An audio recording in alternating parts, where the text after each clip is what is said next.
हम लोग GS paper 1 UPPCS 2024 का डिस्कस करेंगे विद ऑफिशियल आंसर की जो आयोग ने दिया है उसके साथ। तो सबसे पहले पहले क्वेश्चन पे बात करें तो हमें पेशवाओं को उनके समय अनुसार लगाना है। तो सबसे पहले ऑप्शन में दिया है रघुनाथ राव, बालाजी बाजीराव, नारायण राव, बालाजी विश्वनाथ। तो अगर इनके कालक्रम अनुसार इनको अरेंज करें तो सबसे पहले आ जाएंगे हमारे बालाजी विश्वनाथ, फिर बालाजी बाजीराव, फिर नारायण राव और सबसे लास्ट में आते हैं रघुनाथ राव। तो इस हिसाब से इसका आंसर होगा ऑप्शन नंबर ए। दूसरे क्वेश्चन की बात करें तो प्राचीन व्यापार के संदर्भ में निम्नलिखित कथनों पर विचार करें।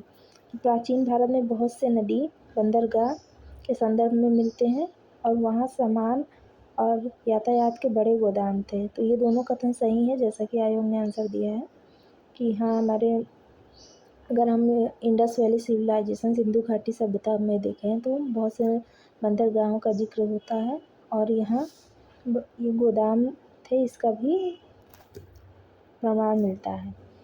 तीसरे क्वेश्चन की बात करते हैं तो बंगाल के निम्नलिखित जो सेन शासन थे, सेन शासकों के उनके कालक्रम अनुसार लगाना है कि सबसे पहले थे हेमंत सेन, फिर विजय सेन, फिर बालाजी सेन और फिर सबसे लास्ट में आते हैं लक्ष्मण सेन। इस हिसाब से हमारा आंसर होगा ऑप्शन नंबर डी। फिर चौथे क्वेश्चन की बात करें तो बैरम खां के संदर्भ में निम्नलिखित कथनों पर विचार कीजिए। सबसे पहला स्टेटमेंट है कि अकबर ने बैरम खां को खाने खा की उपाधि दी और दूसरा स्टेटमेंट यह है कि उपाधि साम्राज्य के वजीर के रूप में बैरम खां की नियुक्ति के समय ही नहीं दी गई थी। तो अगर ये सेकंड क्वेश्चन ऑप्शन देखें तो इसका जो स्टेटमेंट नंबर सेकंड है वो गलत है, इसलिए इसका जो आंसर होगा वो केवल 1 होगा। स्टेटमेंट नंबर 1 केवल ही सही है। ऑप्शन नंबर सी इसका आंसर होगा। क्वेश्चन नंबर 5 की बात करें तो हमें जो जनगणना के अनुसार जो है जनसंख्या के आधार पर राज्यों को अवरोही क्रम में व्यवस्थित करना है। तो सबसे ज़्यादा जो जनसंख्या है 2011 के जनगणना के ऊपर वो हमारा उत्तर प्रदेश है, फिर उसके बाद आता है बिहार, फिर आता है पश्चिम बंगाल, फिर आता है आंध्र प्रदेश। तो इस हिसाब से इसका जो आंसर होगा वो होगा ऑप्शन नंबर डी 3, 1, 4, 2। छठे क्वेश्चन की अगर बात करते हैं तो सूची 1 को सूची 2 से मिलान करना है, सुमेलित करना है। तो जो मानव विकास रिपोर्ट होता है वो हमारा कौन प्रकाशित करता है? संयुक्त राष्ट्र विकास कार्यक्रम। जो विश्व आर्थिक दृष्टिकोण होता है वो हमारा अंतर्राष्ट्रीय मुद्रा कोष द्वारा प्रकाशित किया जाता है। जो विश्व निवेश रिपोर्ट होता है वो व्यापार विकास पर संयुक्त राष्ट्र सम्मेलन द्वारा प्रकाशित होता है और उत्सर्जन अंतर रिपोर्ट जो होता है वो हमारा संयुक्त राष्ट्र पर्यावरण कार्यक्रम द्वारा प्रकाशित होता है। तो इस हिसाब से देखेंगे, मिलान करेंगे तो इसका आंसर होगा option number A 3, 1, 4, 2। Question number 7 की बात करें तो निम्नलिखित घटनाओं पर विचार कीजिए तथा इन्हें सही कालानुक्रम में व्यवस्थित कीजिए, सबसे पहले से लेकर अंतिम गतिविधि तक। तो सबसे पहले हमारा जो आया था योजना वो था प्रधानमंत्री रोजगार योजना। सेकंड नंबर पे आया था ग्रामीण रोजगार सृजन कार्यक्रम। थर्ड नंबर पे जो आया था वो प्रधानमंत्री ग्रामोदय योजना और सबसे लास्ट में आया था वाल्मीकि अंबेडकर आवास योजना। तो इस हिसाब से इसका आंसर हो जाएगा option number D. Question number 8 की बात करें तो सूची दी गई है, दोनों सूचियों को, एक में अर्थशास्त्री है, दूसरा उनके द्वारा लिखित पुस्तक है। तो सबसे पहले देखेंगे तो मिनडल द्वारा economic theory and under developed regions जो जॉन मिडाल थे उनके द्वारा था। फिर हर्षमैन जो थे उनके द्वारा जो लिखित गए थे the strategy of economic development.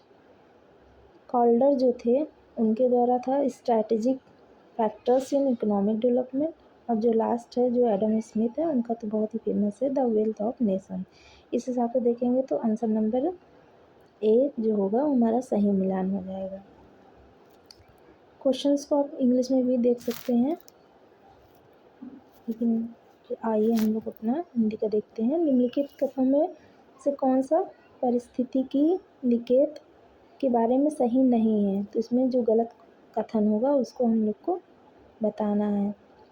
तो उस गलत कथन इसमें क्या है कि पारिस्थितिकी निकेत में यदि संसाधन पर्याप्त है तो प्रजातियों की संख्या कम हो जाती है। नहीं, इसका उल्टा हो जाता है। अगर संसाधन हमारे पास पर्याप्त रहते हैं इकोलॉजी में, तो जो प्रजाति होती है, जिसको स्पीसीज जो होते हैं, वो उनकी संख्या जो है वो बढ़ जाती है। संसाधन पर्याप्त होने से संख्या में बढ़ोतरी होती है।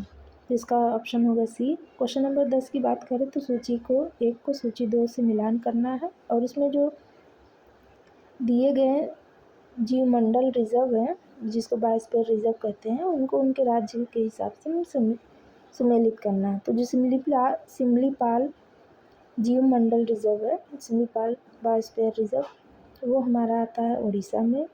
जो नोकरेक बायोस्फीयर रिजर्व है वो मेघालय में आता है। अगस्त्यमलाई जो होता है वो आता है केरल में, और जो मानस होता है वो असम में। तो इस हिसाब से इसका सही सलामत हो जाएगा option number D. Question number 11 की बात करें तो वह कथनों पर विचार कीजिए और दिए गए कूट में सही उत्तर चुनिए। तो वैज्ञानिक जांच व्यवहारिक आदर्शों के प्रति प्रतिबद्धता पर निर्भर करती है और विज्ञान में ईमानदारी विशेष रूप से महत्वपूर्ण है। तो इसका दोनों कथन सही है। आगे बढ़ते हैं क्वेश्चन नंबर 12 में। तो इसमें जो क्रम है उसको पौधों की प्रजाति का सही क्रम लगाना है। सबसे पहले कौन सी चीज़ आता है, फिर कौन सा आता है, जो क्लासिफिकेशन दिया गया है उसके अकॉर्डिंगली इसको अरेंज करना है। तो पादप जगत जो किंगडम होता है पहले आता है, फिर संघ आता है, फिर वर्ग आता है, फिर गण आता है। तो इस हिसाब से इसका जो आंसर होगा ऑप्शन नंबर डी। इसका इंग्लिश वर्जन भी देख लेंगे। सबसे पहले प्लांट किंगडम होता है, फिर फाइलम होता है, फिर क्लास होता है, फिर ऑर्डर होता है। क्वेश्चन नंबर 13 की बात करें तो जस्टिस पार्टी के संदर्भ में विचार करना है और कथन जो सही है उसको बताना है। तो जस्टिस पार्टी ने कांग्रेस का विरोध उसे एक ब्राह्मण प्रभुत्व वाला संगठन कर किया था। ये बात सही है। जस्टिस पार्टी ने कांग्रेस को अपोजिट किया था कि वो जितने ज़्यादातर मेंबर कांग्रेस में जो थे वो ब्राह्मण वर्ग थे, उच्च जाति वर्ग थे। सेकंड इसमें स्टेटमेंट है कि इसने गैर ब्राह्मणों के लिए वैसे ही सांप्रदायिक प्रतिनिधित्व का दावा किया जैसा कि मार्ले मिंटो सुधार ने मुसलमानों को दिया था। तो इसमें दोनों कथन हमारा सही हो जाता है, पहला और दूसरा। क्वेश्चन नंबर 14 की बात करें तो वर्कर्स एंड पीजेंट पार्टी के संदर्भ में निम्नलिखित कथनों पर विचार कीजिए। तो वर्कर्स एंड पीजेंट पार्टी का गठन 1927 में हुआ था और यह एक अखिल भारतीय संगठन का रूप दिया गया है। इंग्लिश में भी देख लेते हैं कि the workers and peasant party was formed in 1927 and was given the form of all India organization. तो ये कथन गलत है। सेकंड क्वेश्चन कथन की बात करें तो इस पार्टी का उद्देश्य कांग्रेस के अंतर्गत ही काम करना था, जिसमें इसको अधिक क्रांतिकारी रुझान वाली पार्टी और आम जनता का संगठन बनाया जा सके जिससे। तो ये कथन हमारा सही है, इसका उद्देश्य भी सही है, इसलिए इसका आंसर होगा आंसर ऑप्शन नंबर डी। केवल 2 स्टेटमेंट सेकंड ही सही है। क्वेश्चन नंबर 15 की बात करें तो निम्नलिखित घटनाओं को विचार कीजिए तथा इन्हें कालानुक्रम में व्यवस्थित कीजिए।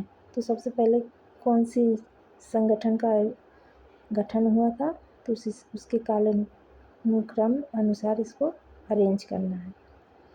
तो ये ऑलरेडी अरेंज है। ईस्ट इंडिया एसोसिएशन का सबसे पहले गठन किया गया था, फिर नेशनल इंडियन एसोसिएशन का, फिर इंडियन सोसाइटी का, फिर इंडियन एसोसिएशन का। तो इसका ऑप्शन नंबर डी जो हो जाएगा वो सही हो जाएगा।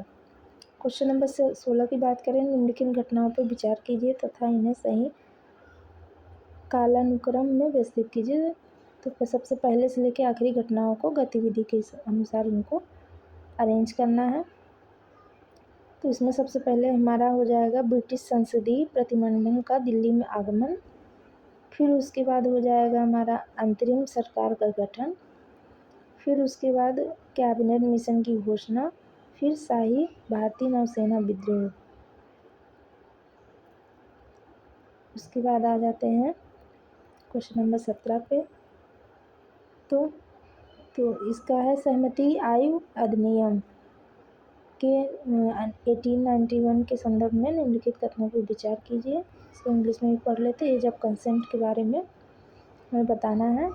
ये पहला कथन है, यह बम्बई के एक पारसी सुधारक बहराम जी मालावारी थे जिन्होंने इस कानून की वकालत की।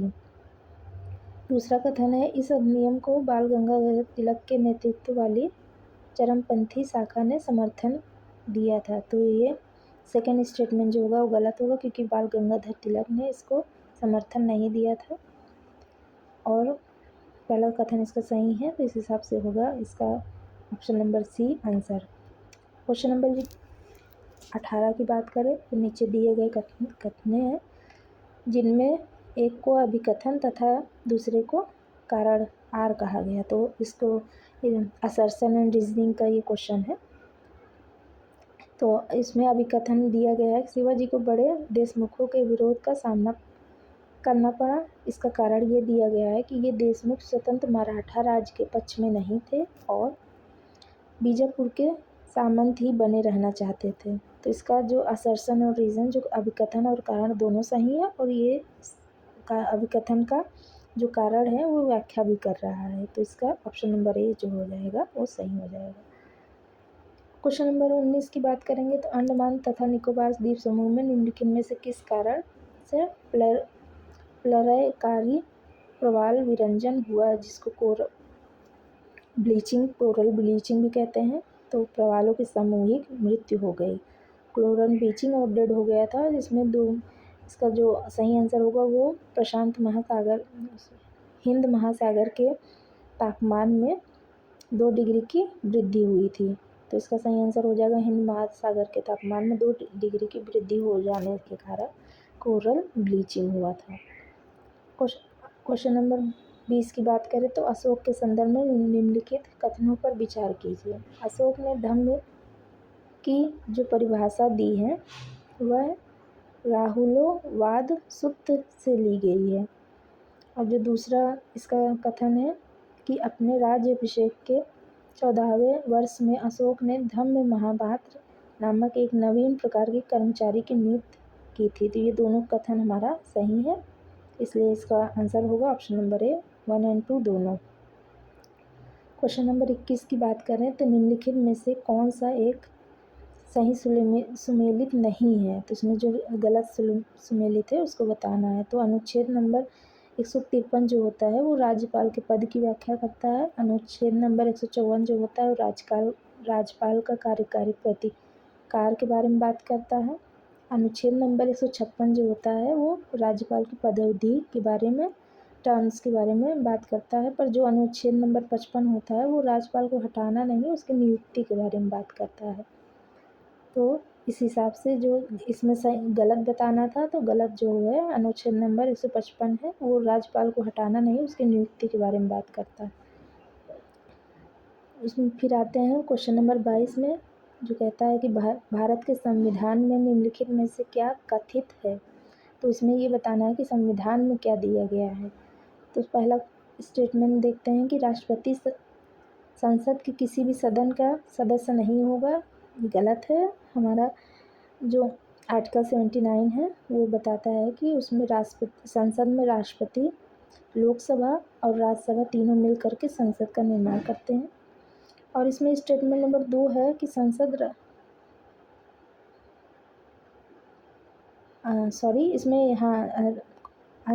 स्टेटमेंट नंबर 1 है राष्ट्रपति संसद के किसी भी सदन का सदस्य नहीं होगा। हाँ, ये सही स्टेटमेंट सही है क्योंकि राष्ट्रपति जो है वो संसद का सदस्य नहीं होता, पर वो संसद का पार्ट जरूर होता, सदस्यता नहीं होता है राष्ट्रपति के पास में। यह कथन एकदम सही है। संसद राष्ट्रपति और दोनों सदनों से मिलकर बनेगी, ये बात सही है। आर्टिकल नंबर जैसे हम बता रहे थे कि 79 में दिया गया है कि जो संसद है वो राष्ट्रपति और लोकसभा राज्यसभा तीनों से मिल करके संसद का निर्माण होता है। तो इसका ऑप्शन नंबर ए कथन 1 और कथन 2 दोनों सही हो जाएगा।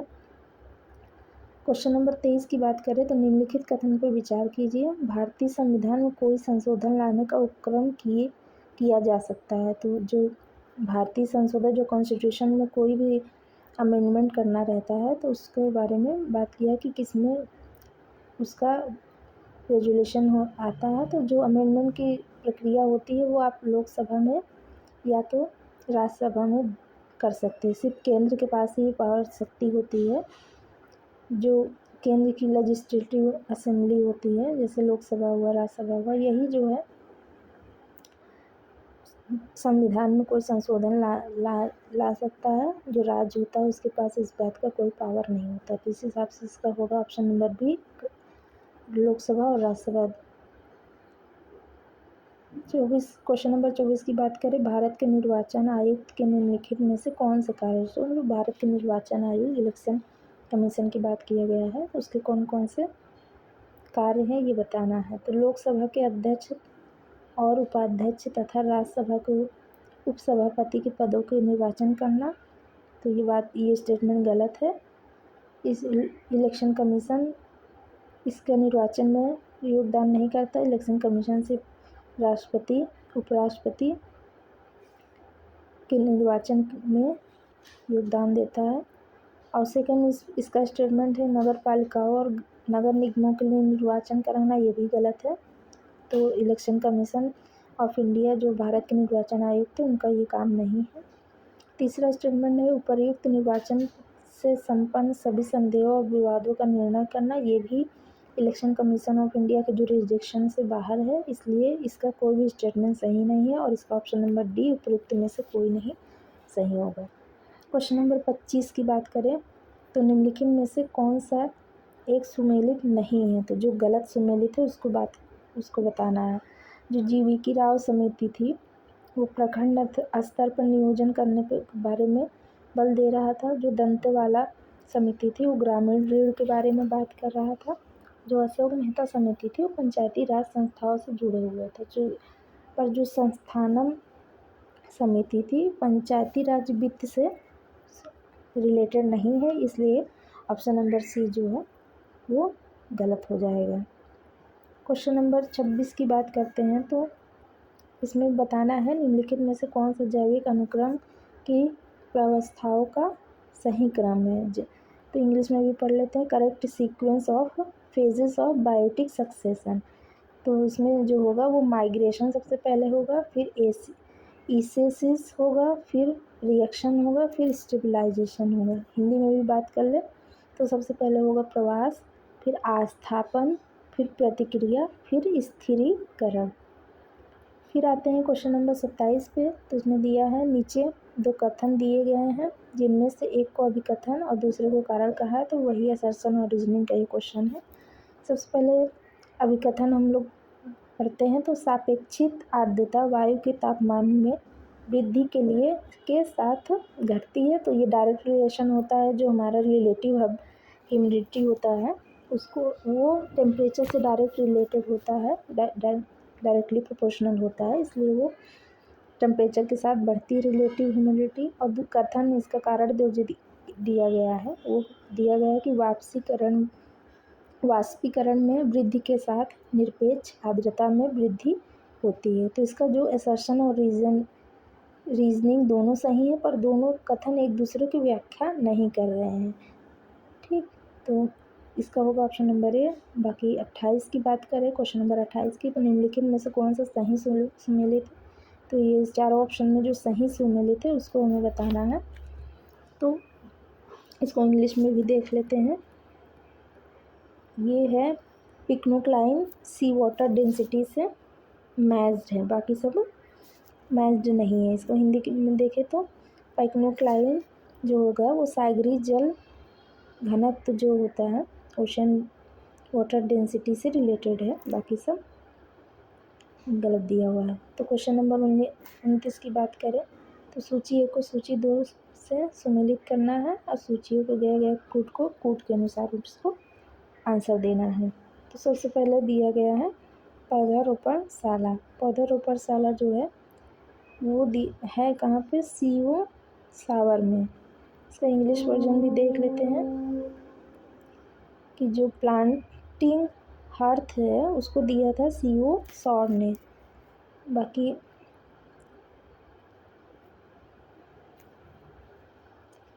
इसमें बी जो है क्रायोफाइट स्टेपी के बारे में जो बात की गई थी, जो होता है वो आर्कटिक टुंड्रा में पाया जाता है क्रायोफाइट स्टेपी, क्योंकि वो बर्फीले मैदान में पाया जाता है। विश्व के पुष्पीय क्षेत्र के बारे में जो हमें एडोल्फ एग्नर थे उनसे जानकारी मिलती है। पूछताछ जो घास के मैदान है वो हंगरी में पाए जाते हैं। तो इस हिसाब से इसका देखेंगे तो मिलान हो जाएगा 3, 4, 2, 1। क्वेश्चन नंबर 30 की बात करें तो निम्नलिखित युग्मों को जो एल्युमिनियम संयंत्र है उसको राज्य में सही सुमेलित जो नहीं है उसको इसमें बताना है। तो अलुपुरम जो है वो केरल में है, बेलगावी जो है वो कर्नाटक में है, हीराकुंड जो है वो उड़ीसा में, और मुरी जो है वो छत्तीसगढ़ में नहीं है। तो ये हो जाएगा, जो गलत है वो है मुरी, छत्तीसगढ़ जो दिया गया वो गलत है। क्वेश्चन नंबर 31 की बात करें तो निम्नलिखित युग्मों राष्ट्रीय उद्यान और उनके राज्य क्षेत्र में जो सम्मिलित नहीं है तो उसको बताना है। नेशनल पार्क और उसका राज्य जो सही नहीं है तो राजाजी नेशनल पार्क उत्तराखंड में ये सही है। बादीपुर जो है वो कर्नाटक में, वो भी सही है। सिमलीपाल जो है उड़ीसा में है, वो भी सही है। पर पिन वैली जो है वो जम्मू कश्मीर में नहीं है। पिन वैली जो है जम्मू कश्मीर नहीं है, तो ये ऑप्शन जो हो जाएगा वो गलत हो जाएगा। फिर बात करते हैं क्वेश्चन नंबर 32 की। तो नीचे 2 कथन दिए गए हैं जिसमें से एक अभिकथन है, एक कारण है, और उसको बताना है कि कौन सा स्टेटमेंट सही है और व्याख्या कर रहा है कि नहीं। तो हिमालय अभी भी ऊंचा हो रहा है।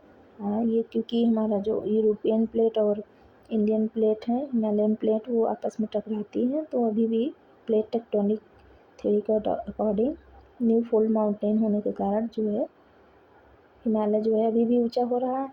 कथन इसका कारण क्या दिया गया है, भारतीय टेक्टोनिक प्लेट यूरेशियन प्लेट से टकरा रही है, तो कारण भी सही है और व्याख्या भी सही करा है। जैसे कि बताया हमने कि इंडियन प्लेट जो है वो यूरेशियन प्लेट से टकरा रही है, जो प्लेट टेक्टोनिक थ्योरी के अकॉर्डिंग। और क्योंकि हिमालय हमारा जो है वो न्यू फोल्ड माउंटेन है, तो जिसको नवीत विलय पर्वत है, इसलिए उसकी ऊंचाई अभी भी बढ़ रही है। तो क्वेश्चन नंबर 33 की बात करें तो कोयला भंडार और उसके राज्य से सही सम्मिलित करना है।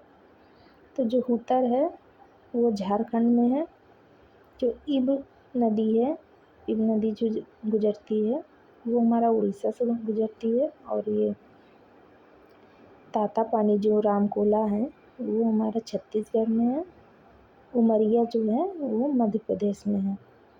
तो इसका सही सम्मिलित हो जाएगा 4, 3, 2, 1। आगे बढ़ते हैं। क्वेश्चन नंबर 34 की बात करें तो नहरें और नदियाँ, जो किस नदी पे कौन सा नहर बना है उसको सम्मिलित करना है। तो ऊपरी बारी दोआब जो नहर है वो रावी नदी पे है।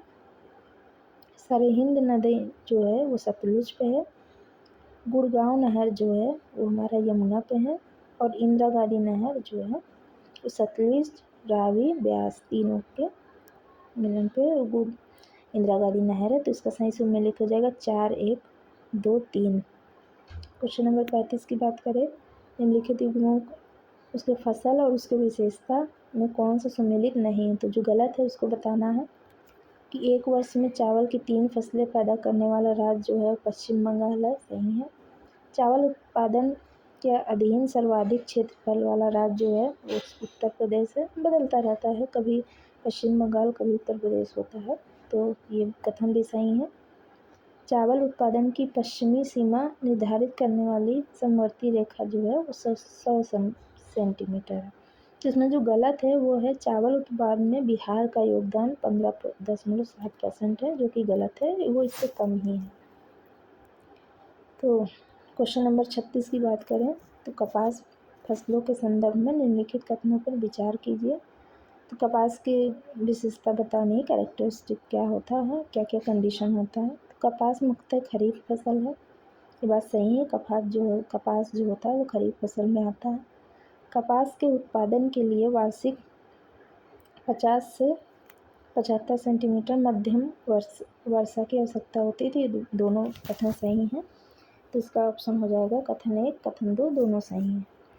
क्वेश्चन नंबर 37 की बात करें तो नीचे 2 कथन दिए गए हैं और वही एक अभिकथन और उसका कारण बताना है और व्याख्या कर रहा है कि नहीं उसको बताना है। तो लाल मृदा भारत के दूसरे सबसे बड़े मृदा समूह को दर्शाती है।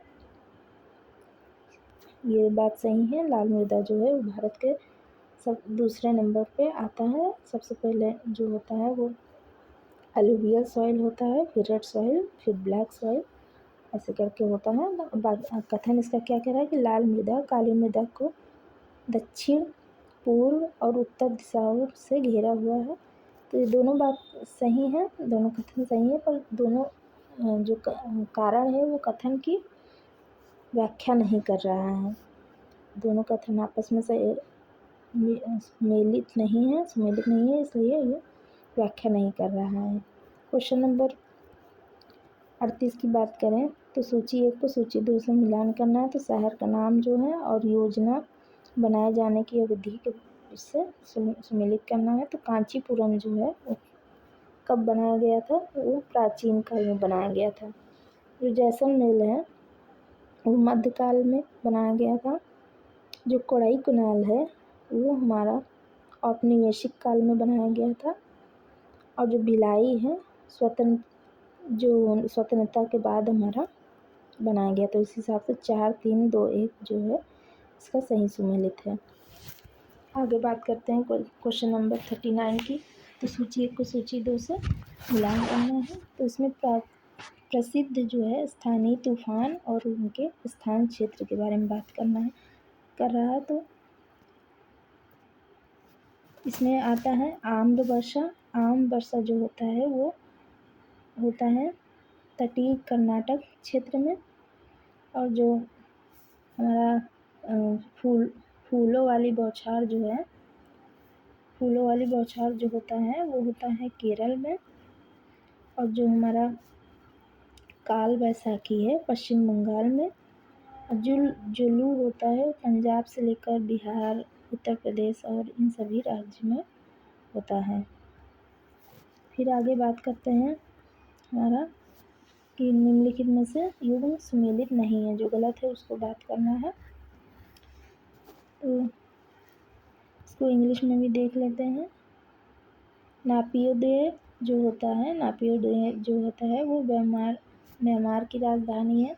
डबलिन जो है वो आयरलैंड की राजधानी। ओटावा जो है कर्नाटक की राजधानी है। पर जो खार्तूम है वो सूडान में है। कहाँ है?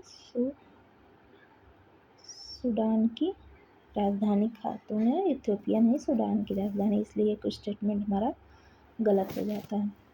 क्वेश्चन नंबर 41 की बात करें तो ऊपरी गंगा मैदान के कृषि जलवायु क्षेत्र के संदर्भ में निम्नलिखित कथनों पर विचार करना है। यह इसमें स्टेटमेंट नंबर 1 है, यह क्षेत्र केंद्रीय और पश्चिमी उत्तर प्रदेश में विस्तृत है। तो ये बात सही है। दूसरा कथन इसका कहता है कि इस क्षेत्र में सिंचाई गहनता 130 से अधिक तथा कृषि गहनता 140 से है। इसको इंग्लिश में भी पढ़ लेते हैं। This region has more than 130% irrigation intensity and 140% cropping intensity. तो ये दोनों कथन हमारा सही है। क्वेश्चन नंबर 42 की बात करें तो दर्रा और उसकी समुद्र तल से ऊंचाई बताना है। जो ये देवसा दर्रा है उसकी ऊंचाई है 5,360। और जो रोहतांग दर्रा है उसकी जो ऊंचाई है समुद्र तल से वो हमारा है 3,978 मीटर। बारालाचा की बात करें, बारालाचा जो है 4,850 मीटर। और बनिहाल जो दर्रा है उसकी बात करें तो ये 2,832 मीटर है। तो इस हिसाब से हमारा सही सुमेलित जो हो जाएगा वो हो जाएगा 1, 3, 2, 1। क्वेश्चन नंबर 43 की बात करें तो ये बोल रहा है कि अभिकथन कहता है कि जूट भारत का विशुद्ध पौधा है। और जूट की फसल, इसका कारण कह रहा है जूट की फसल है, जूट खरीफ की फसल है जिसे फरवरी से जून में बोया जाता है तथा जुलाई से अक्टूबर में मध्य काटा जाता है। तो दोनों स्टेटमेंट सही तो है, पर ये दोनों जो कथन है, जो कारण है, वो कथन की व्याख्या नहीं कर रहा है। आगे बढ़ेंगे 44 की बात करेंगे, क्वेश्चन नंबर 44 की। तो निबंधकार और निबंध में उसको सम्मिलित करना है। तो सबसे पहले देवेंद्र भट्ट जो थे, उन्होंने लिखा था स्मृत चंद्रिका। जो हेमाद्री है, उनका जो रचना है, निबंध है, वो है चतुर्वर्ग चिंतामणि। और जो माधवाचार्य हैं, उनकी जो रचना है वो है पराशर माधव। और जो बल्लाल सेन है, उनकी जो रचना है वो है दान सागर। तो इस हिसाब से इसका सुमेलित जो होगा वो होगा 4, 3, 2, 1। क्वेश्चन नंबर 45 की बात करें तो नीचे 2 कथन दिए हैं, जिसमें से एक कथन अभिकथन है और दूसरा जो है कारण है, और बताना है कि व्याख्या कर रहा है कि नहीं कर रहा। तो पहला अभिकथन जो है वो है भारत पर तुर्की आक्रमण सफल हुआ। कारण जो है कि उत्तर भारत में राजनीतिक एकता नहीं थी, ये बात सत्य है, और दोनों कथन और कारण एक दूसरे की व्याख्या भी कर रहा है। तो क्वेश्चन नंबर 46 की बात करें तो voice of global south summit के बारे में बात करना है। ये करंट अफेयर का क्वेश्चन है जो 2024 में आया था।